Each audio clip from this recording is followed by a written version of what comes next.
Hello, my name is Anthony Emmanuel, also known as Gus. So here we'll work on installing Frappe framework. We know Frappe framework was used in developing the ERPNext enterprise resource planning system.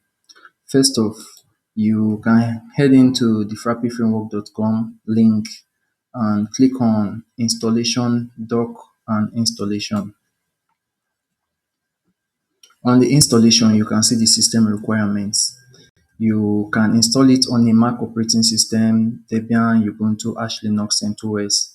And here is the prerequisites: Python, Nodejs, Redis, Mariadb, Yarn, pip, web, WHTML to PDF, and some other requirements. So using this instruction below or in this page, you can install it. But there's also another method to install it. You open github.com/frappe/bench, you will see different methods to install it. We have three here: a Docker installation, image, an easy install, a script that automates the installation. You just download the script and launch. The script does everything for you. And lastly is manual installation. I'll be using the manual installation because at some point you may use this automated installation, the easy install, and it gets stuck somewhere. You wouldn't know what to do next. So using this manual installation will help you understand the processes required in installing this Frappe framework. Let me backtrack a little bit. This Frappe-bench, this is a command line utility, a CLI to manage multi-tenant deployments. Since Frappe is multi-tenant in nature, you can use it to manage several instances.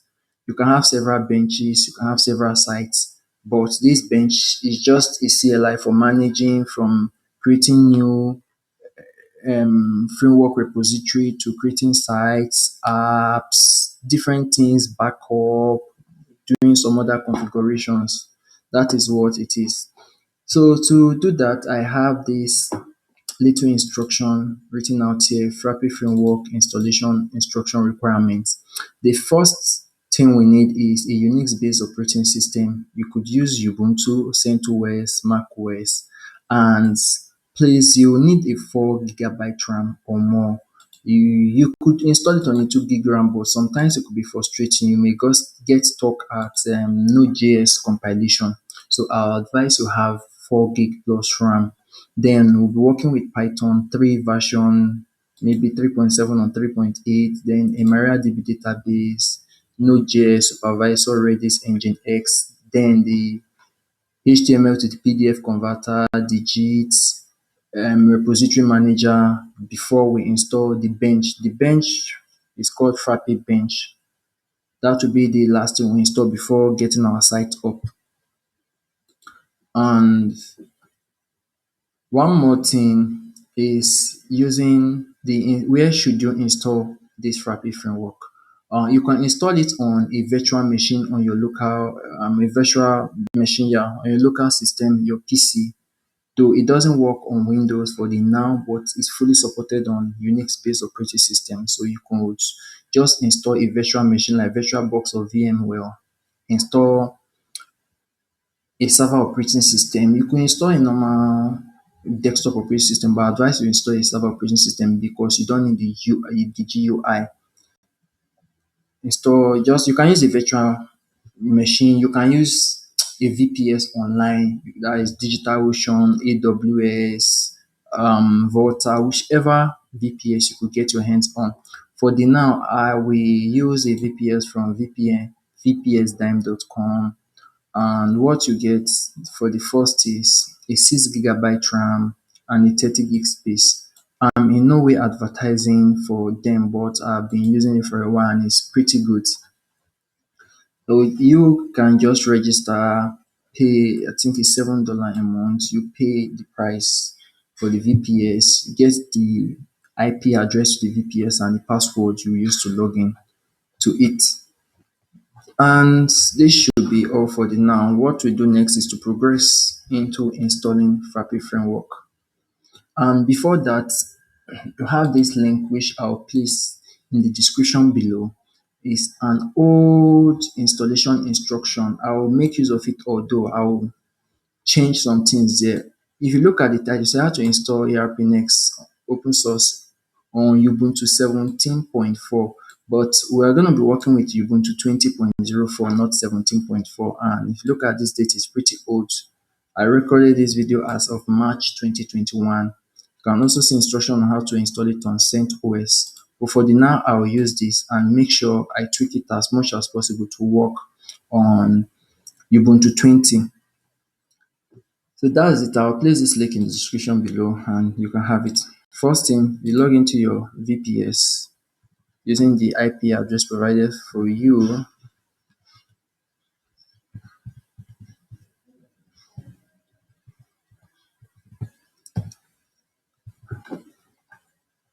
Okay, I seem to have logged in earlier, and never mind what you see. I doubt if you encounter it the first time you try logging into the VPS. So I'll go again.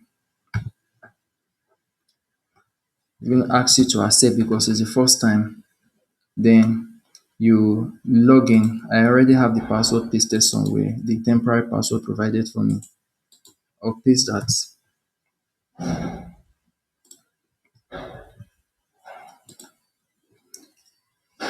So I'm logged into the VPS. The first thing you do is update your VPS.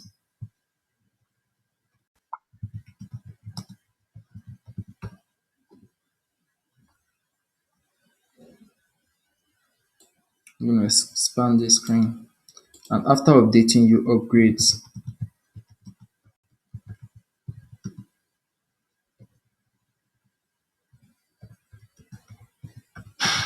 The upgrade may take a while depending on the internet speed of your VPS provider.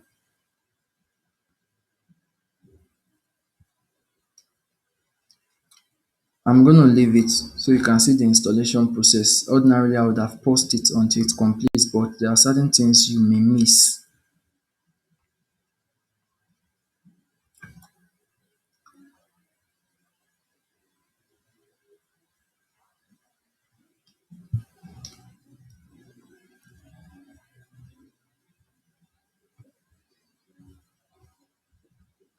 Okay, it's going to ask you this question. What do you want to do about the modified configuration SSH? Just keep it the way it is by using your enter key. Then it's going to ask you this resolve.conf. Just type in your enter, and that's it. The upgrade is complete. So we are done with this first prerequisite, that is updating and upgrading the server. The next thing is installing Python. We are going to be working with, for the now, we use Python 3.7, but we can use Python 3.8. So how do you install Python 3.7? Okay, this is still installing. Should be true. Okay, that's it. Complete.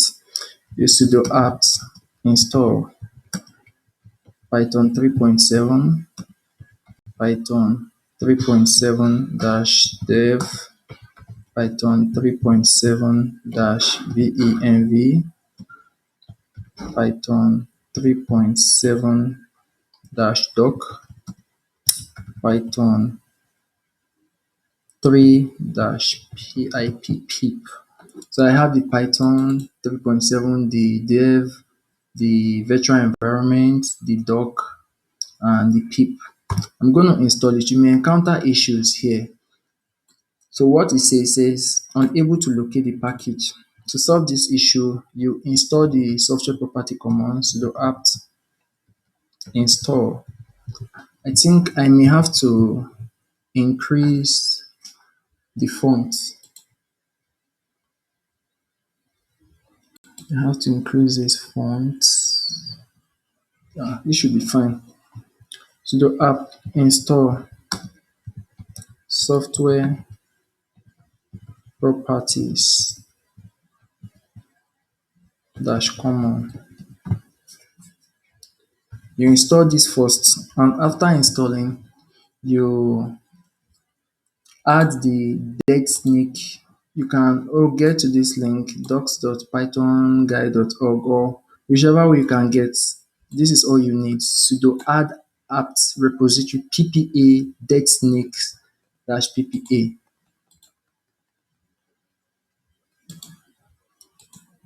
paste it. This will add the Python repository to your system. Press enter when it asks you this question and you can install. I'm using my D-pad to go back. This will install the Python package we require.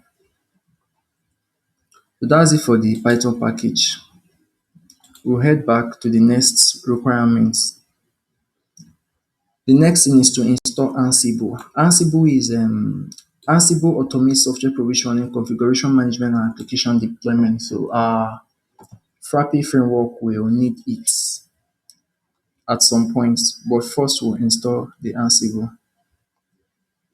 Once this is complete, we'll install it. It shouldn't take much time, but although if your VPS is very slow, it's gonna take some time. It's complete, and recall I am working or using Ubuntu 20.04.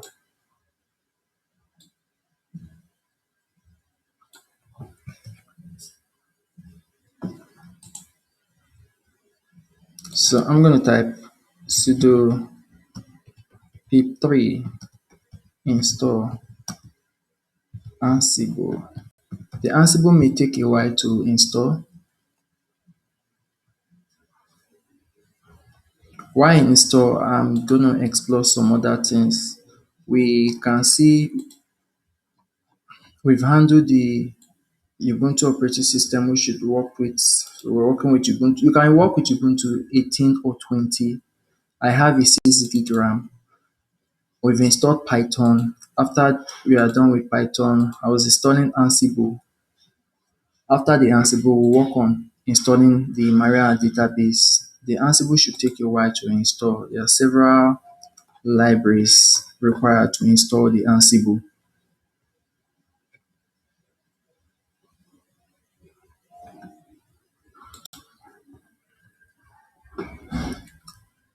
If we reference this Frappe framework, you can also see some things here. Python 3.6, it shows installed. I'm going to click on this. You can see the software property common and the database and some other things. But I'm going to stick to this. You can use this anyway if you fully understand it. But I'm going to stick to what I'm using. Okay, the Ansible should complete in a few seconds.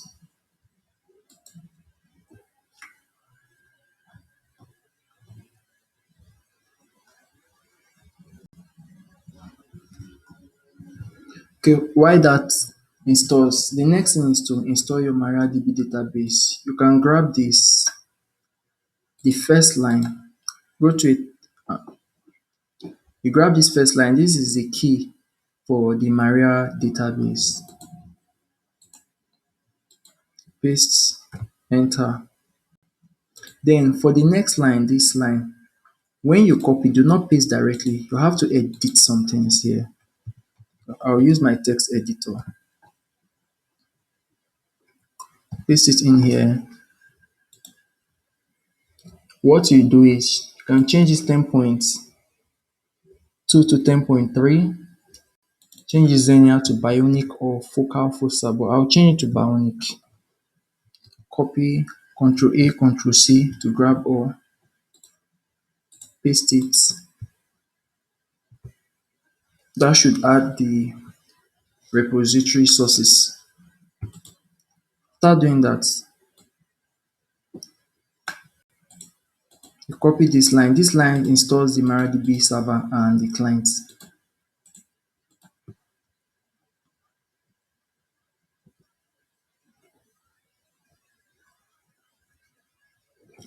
This will ask you for a password. You type the password you want for your database, your MySQL database password. You type the password once more.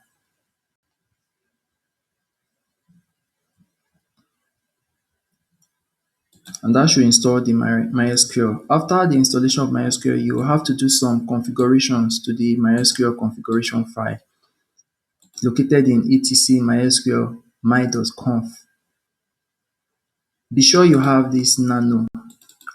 Your VPS provider or your VPS may not have this nano, all you should do is install this nano. Or I'm going to install it with two other packages in case you do not have it. Sudo apt install nano coil pv and git. You need this, especially git, you need this coil and nano. So please make sure you install this for nano coil pv git. If you do not install git, you may face some issues. And coil, we'll use coil to download at some point. So git settled, compute git, coil, curl, nano, and pv. This pv shows you the status of file you are downloading or transferring.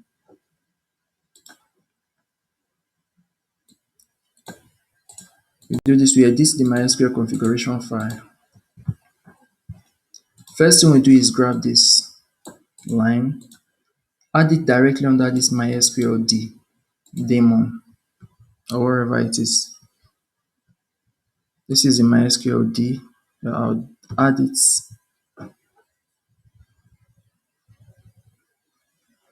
Okay, I'll just separate it here so I know what I copied.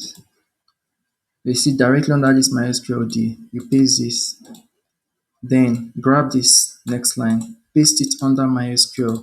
MySQL is at the bottom of the file. Just hold your D-pad, your up arrow up and down key to scroll down. This is the MySQL. You paste it directly under it. At some point, for those that are migrating, you could be migrating your database from one server to the other, and during migration you get some errors. Sometimes it says you try to back up your database, it produces file of something like 24 megabyte, 25 megabyte, 12 megabytes, but in reality it should produce something like 500 megabytes, 1 gig, 2 gig. Then during migration it gets to about 280 megabytes to 230, 40 megabytes. It stops and it shows you some errors. I can't recall what the error is. All you have to do is change this buffer, change this to 64, and this especially, this max allow packet size, change it to 64. But for the now, leave it at 16 because I'm installing a fresh database, or I will install a fresh database. I don't really need that configuration at the moment. Then it is required that we assign 70% of our RAM to the database. This line, inodv buffer pool size, should take 70. I have 6 gigs. Naturally, I should give it about 70% of 6 gig. 20% of 6 gig should be 25% is 1.5. But anyway, I'm going to give it 2 gig, which is 2000 megabytes of my RAM. Control O to save this file. Control X to quit. After that, you enable your database.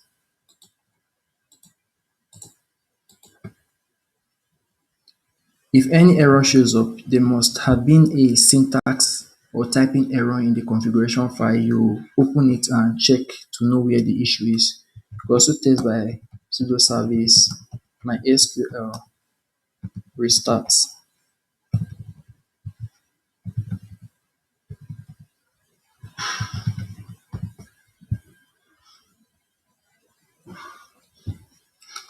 If there's any error, you open the configuration file. So I use this to test the server and it restarted successfully.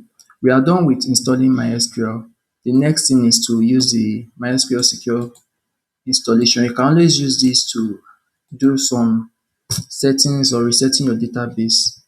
It's going to ask for your password. Type in the password you used during the installation. Ask, do you want to change your password? If you want to change your password, you can use that to do it. But I do not want to change it. It asks, do you want to remove the anonymous user? No. Disallow remote login. I will say yes for the now, except you have need to connect to the database server remotely.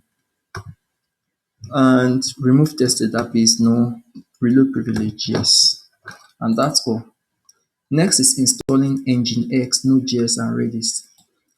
Take a closer look at this URL. You see this is version 8 of the node, but I'll be working with Nodejs version 12. Change this 8 to 12 and grab this line, paste. This will help us install Node 12.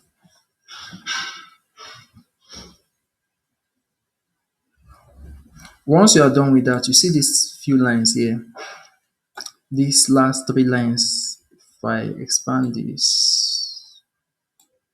Anyway, copy this first line, curl down to this null.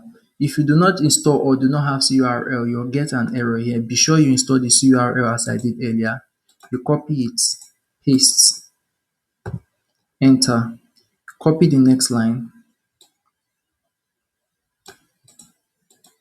paste, enter. And this last line, this will update and install yarn. If you don't have yarn installed, you will not successfully install Frappe framework.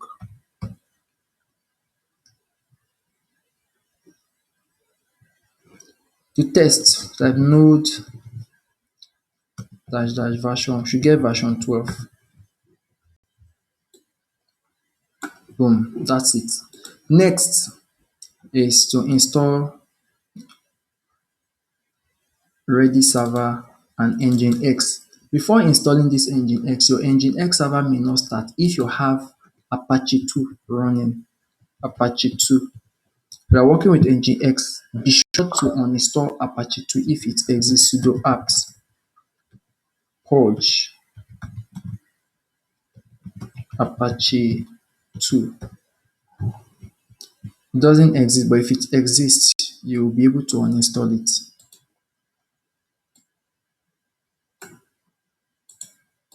Grab this, paste, then add supervisor to it. Supervisor. Supervisor is used for configuring the server wherever. You can check it up. Then the redis server, the Nodejs, which we have already installed. It doesn't matter, you could still leave it there, and the nginx.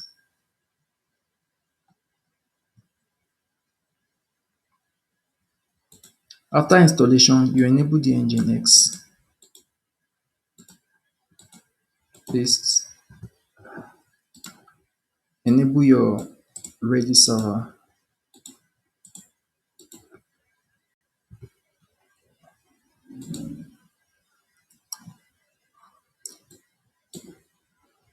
Where are we?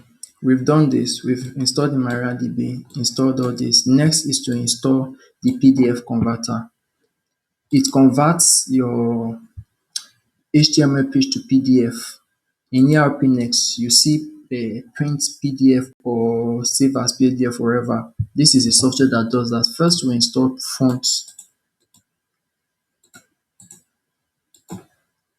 font packages.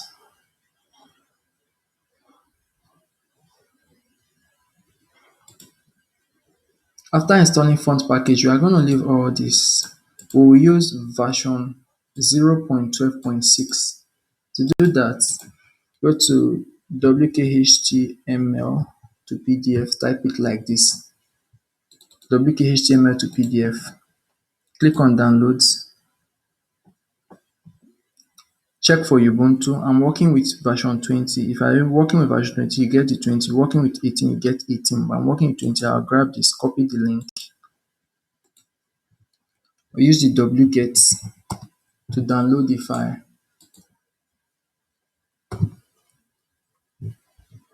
Listing the folder content, you've seen the file. You can install with sudo dpkg-i. The name of the file, wk, your tab key to complete, and enter. Your VPS may have issue installing. You will get some error down here that this did not install successfully. If you encounter that, all you need to do is type sudo apt-f install. This will install any missing package After doing that, you execute this again, and that will successfully install the wkhtml to PDF. To test the successful installation, you type wkhtml to PDF dash dash version. You have it 0.12.6 patched. Be sure this is what you have, else you end up having issue during PDF generation on your server.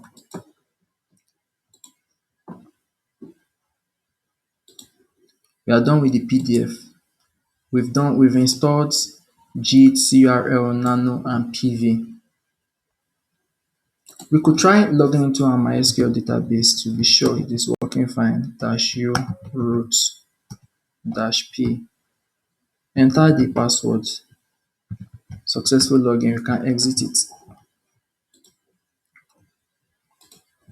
We'll install the PDF converter. Next is to install the bench utility for the Frappe framework. Before installing bench, you first add a user and give that user a sudo command. I'll do that by sudo add user. I'll call the user Frappe. Give the user a password. You can enter all this information if you feel like. Next, add sudo to the user.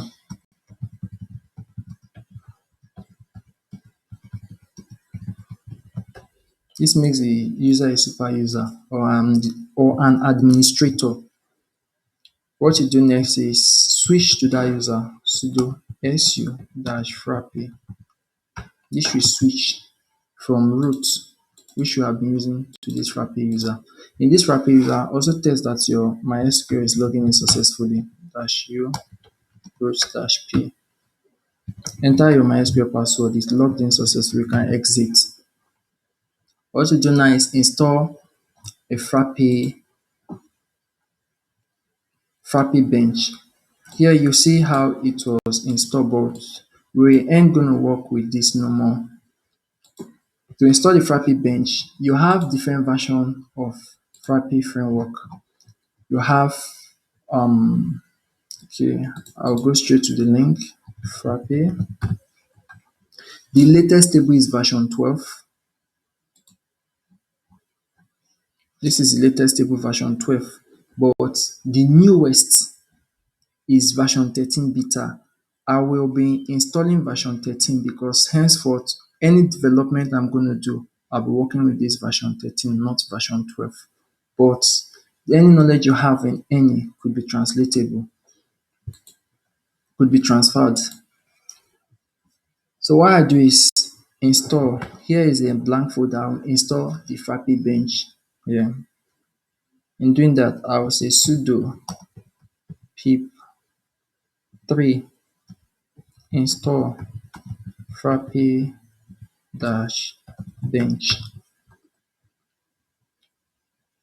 Okay, think I have an issue with my sudo. You ask for your password, type in your password, and this will install Frappe-bench. It may take a while. Oh, this is fast. To test its installed, type in bench, and boom, successfully. Once you see this, it means that bench was successfully installed. You have these several commands you can read off for backup at some point during development, because at the end of this course or video tutorial, we will create custom app, do several things. You see how to use some of these commands here, but for the now, I'll prefer you leave it the way it is. To test the version we installed, version 5.3.0. Okay, this is the bench command line utility. To start up a project, we will create a framework directory. For now, I'll call it Frappe-bench.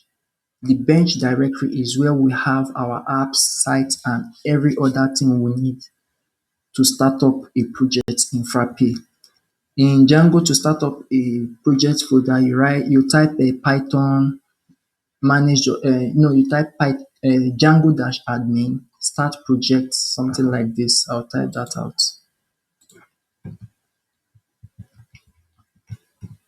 Type something like this: Django-admin start project my site, for example. But here we do it like this: bench init, the name of the bench. I can say bench init my site. So this is the command line utility. This is it to say start a new project, and this is the name of the project folder. But here I'll call it Frappe-bench. You could call it bench, you can call it anything you want as long as you know what it is. But if I do this bench init Frappe-bench, this will install version 13 develop. Version 13 develop. To install this develop for us. I do not want develop because if we install develop, we'll have to switch versions. I want a straight clean version installed. Instead of doing that, I'll do this: bench init dash dash frappe dash bench equals to version 13 beta. Then the name of the project folder, the version of Python I want is dash dash python equals to Python 3.7. This will create a bench folder for us. Okay, sorry, this word is wrong. It's Frappe branch. This will create a bench folder. It will download. You can see the work of the JIT we installed. This will create a folder for us with this name, Frappe-bench, using Python 3, and it will install Frappe version 13 beta for us in this folder. It's going to do a lot of things. Right now, what it's doing here is it is installing this Frappe. It's downloaded or cloned from GitHub into the virtual environment. You get to see that, recall that Frappe has its own architecture. This is the architecture. At the end of the day, we'll see how this comes into play in the Frappe framework directory. I would not like to pause the video, although it's going to take some time, but I'll leave the video so you can see the installation process.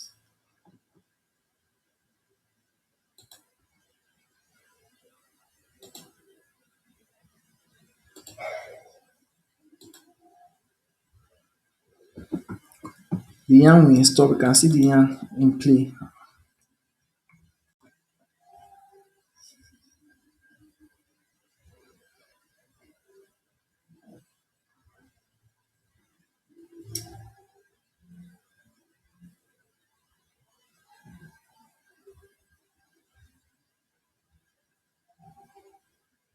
If you have less than 4 gig RAM, you will get stuck in this stage. You get stuck somewhere here at this stage. You get stuck somewhere here. If you have less than 4 gig RAM, or at some point, some people may want to start with a gigabyte RAM, it will not pass this stage. You will just see an error here. Once it gets to this yarn and this node, wherever you get stuck, then tell you that you should type in Y to roll back the installation. The installing node dependencies.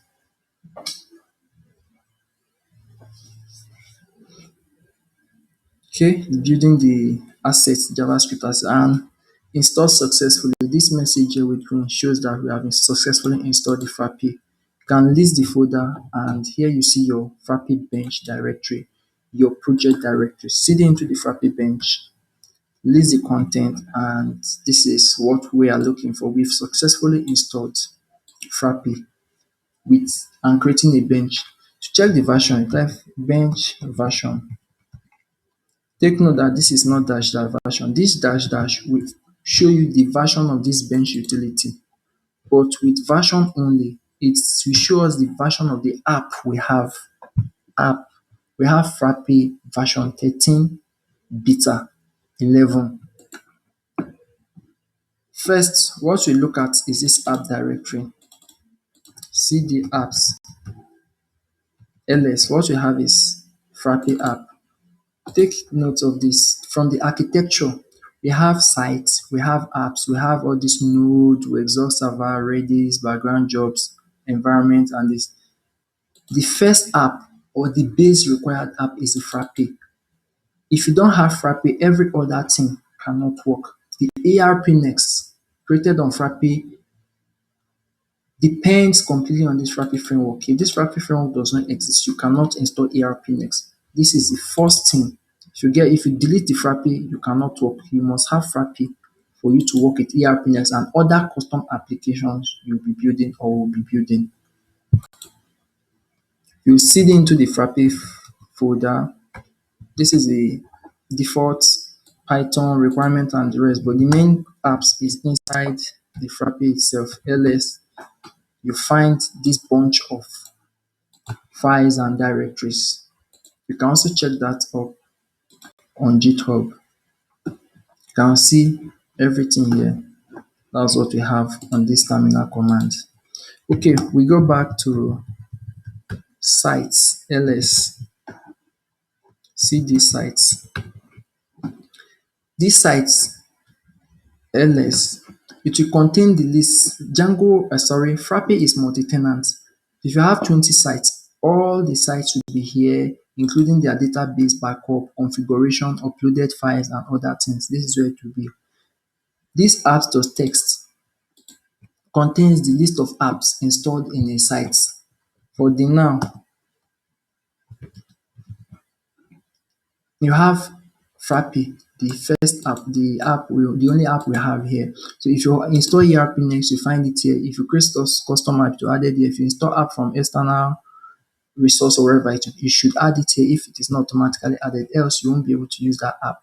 Then this configuration is a global configuration file. At some point, you keep adding some information here. This last one here shows that we're working on port 8000 for the server. And this assets folder contains all the JavaScript and CSS assets. You can see it here. And what about this env? The env contains the Python virtual environment, ls, and you could see the contents bin. To check that out properly, to see the version of Python we are using, /env bin Python 3.7.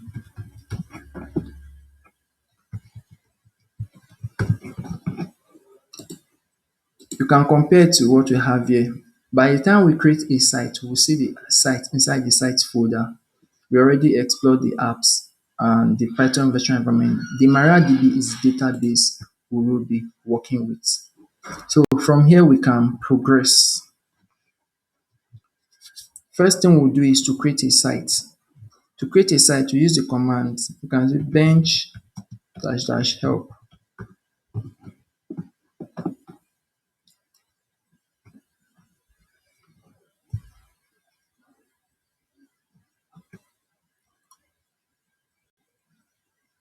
N, new site.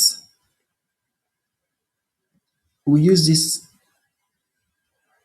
utility here, new site, to create a new site.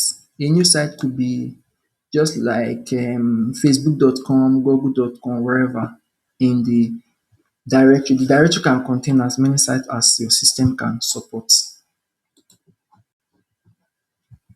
Bench, new site. I will, for the now, call it site1.local. This is going to ask you for your MySQL password. You type in the MySQL password. It will install some default configuration information that will be used to manage the framework. Take note that by default, Frappe comes with a dex or admin. In Django, we call it admin URL or admin section, where you can perform CRUD, create, retrieve, update, retrieve, give permission, manage users. We also have it in Frappe. So this installs the necessary information needed to manage the site from the admin. Here we call it from the dex. This sets Administrator password is the password you use to log into the site as an admin. The site has been created as site1.local, which I typed in here. The scheduler will work with this. Forget this for the now, is disabled. You can list the content of sites. Okay, cd sites. List the content, you find the site here. And you also have this file, current site. This current site will show the default sites on the bench. If you have 2, 3, 4, 5 sites, inside this current site.txt, you have to type in the name of the site you want to be the default you'll be working with. Whenever you type in bench without specifying a site name, it will work with that site. You can open the file to see the content. You can see it. That is the first site, site1.local. Let us explore the content of this site. ls. You have this private. This private contains user uploaded data that is only meant to be accessed by the user or whoever is given permission to access. The public files contains something like website images, logo, and other things that can be accessed by anyone on the public site. The site configuration contains information. We talked earlier about common site configuration or global configuration. This site configuration contains the local configuration for each of your sites. Here you can have the encryption key for your database, the database you are working with on each site. Other configuration can be fed in here. With time, we'll keep adding more configurations to this. And that's what we'll work on for the now. To test our site, we can start this server locally by typing bench start. This will start a local server for us on port 8000. You can have it here. This 0.0.0 will make sure this runs on the global port or wherever, anywhere access point. So we'll use the IP of this server with this port 8000 to access the site. What's happening here is building the resources we need, that is the JavaScript and CSS for the sites. During building web portal, we'll use some of these things. We'll see how it works later on. Let's progress. I'll access the site by typing in my IP, port 8000.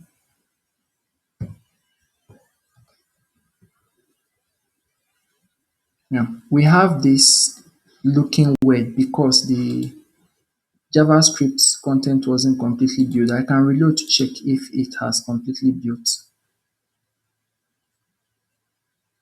Yeah, fine. And at the same time, you can also open your browser console. This console will help you in debugging. If there's any issue, you will see some text in red colors. You can read through the text in red color. It will help you in debugging the issue. I'm going to log in as administrator with the password you typed in during bench, new site, and the site name.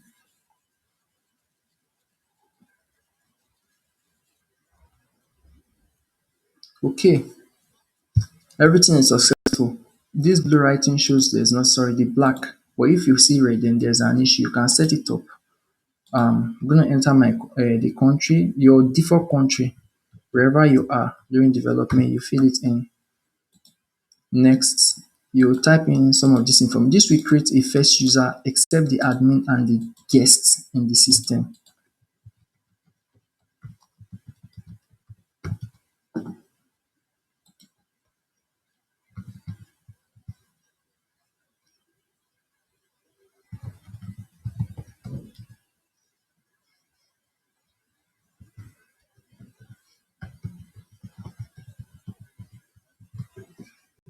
Complete setup.